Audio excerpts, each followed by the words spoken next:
Oke, assalamualaikum warahmatullahi wabarakatuh. Mmm, Pertama-tama saya buat video ini karena tugas atau TS dari matkul pengantar manajemen.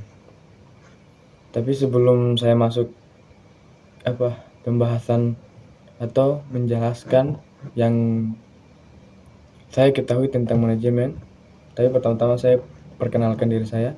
Nama saya Nurdin Desi, bisa dipanggil Nurdin, dan ini NIM saya.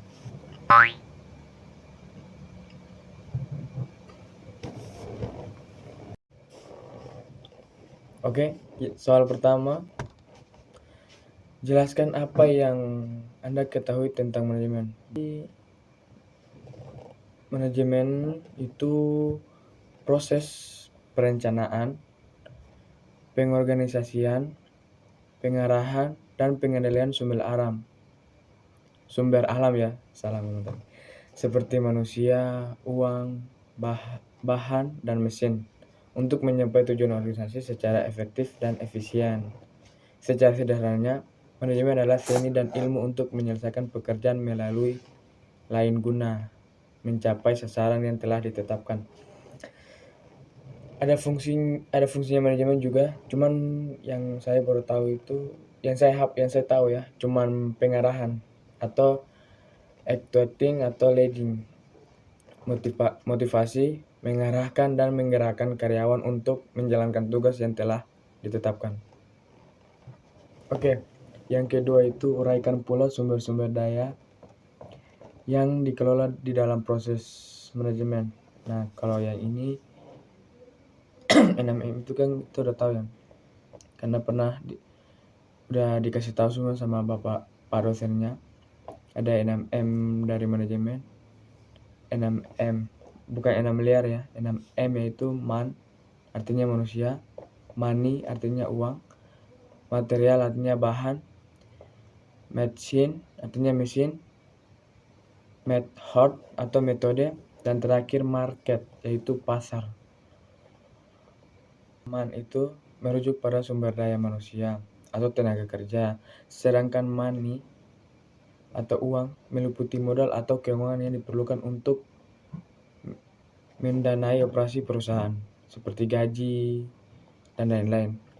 Sedangkan bahan atau material merupakan bahan baku atau material yang digunakan dalam proses produksi untuk menghasilkan produk dan jasa.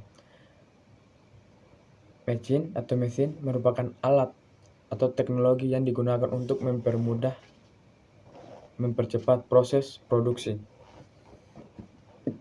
Sedangkan metode adalah produser, teknik, atau cara kerja yang digunakan untuk mengelola sumber daya agar efisien dan mencapai tujuan. Yang terakhir pasar mencakup kegiatan yang berkaitan dengan pemasaran, penjualan produk, serta pemahaman tentang target konsumen dan lain-lain. Terakhir, siapa yang dijuluki The Father of Economy, dan jelaskan pula 3 tokoh lainnya yang mengembangkan ilmu manajemen yang saya ketahui ya, yang Anda ketahui. Yang ketiga ini juga udah dijelaskan sama bapaknya berulang kali saat pertemuan pertama.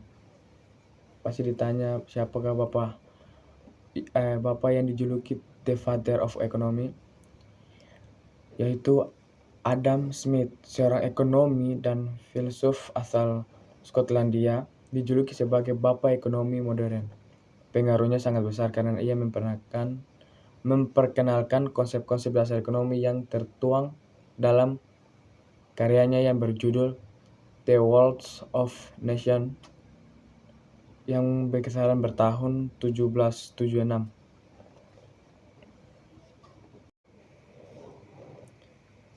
Terus 3 tokoh lainnya yang mengenakan ilmu manajemen siapa aja sih?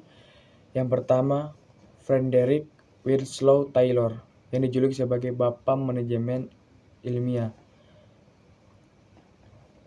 Kontribusi Taylor ini mengembangkan pendekatan yang fokus pada peningkatan efisien industri dengan menggunakan metode ilmiah untuk menganalisis dan merancang pekerjaan. hitungannya. Terus teorinya itu apa sih? Teorinya itu ia memperkenalkan prinsip-prinsip manajemen ilmiah yang berfokus pada 4 hal utama. Yang pertama, pengembangan metode kerja terbaik secara ilmiah. Kedua, pemilihan dan pelatihan pekerja secara ilmiah. Ketiga, pembagian kerja dan tanggung jawab yang jelas antara manajer dan pekerja. Yang terakhir, kerjasama yang baik antara manajer dan pekerja untuk mencapai tujuan. Terus yang kedua, tokoh lainnya yaitu Henry Fayol yang dijuluki salah satu pelopor manajemen modern. Kontribusi Fayol, seorang insinyur pertambangan asal Prancis, mengembangkan 14 prinsip manajemen yang berfokus pada struktur organisasi dan fungsi manajemen secara keseluruhan. Ada juga teorinya ya. Prinsip-prinsipnya itu mencangkup pembagian kerja, wewenang dan tanggung jawab, kesatuan komando, sentralisasi, dan inisiatif. Fayol ini dia berargumen bahwa prinsip-prinsip ini dapat membantu organisasi mencapai efektivitas dan stabilitas jangka panjang.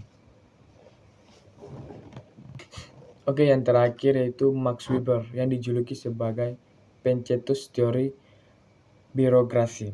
Kontribusi Weber, seorang sosiolog asal Jerman, mengembangkan teori birokrasi, menggambarkan struktur organisasi ideal. Teori berfokus pada aturan, hierarki, dan otoritas yang jelas.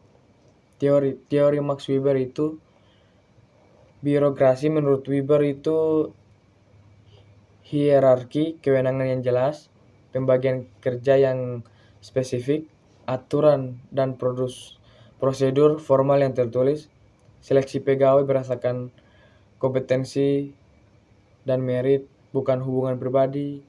Yang terakhir, sistem kerja struktur ya, atau sistem karir yang terstruktur.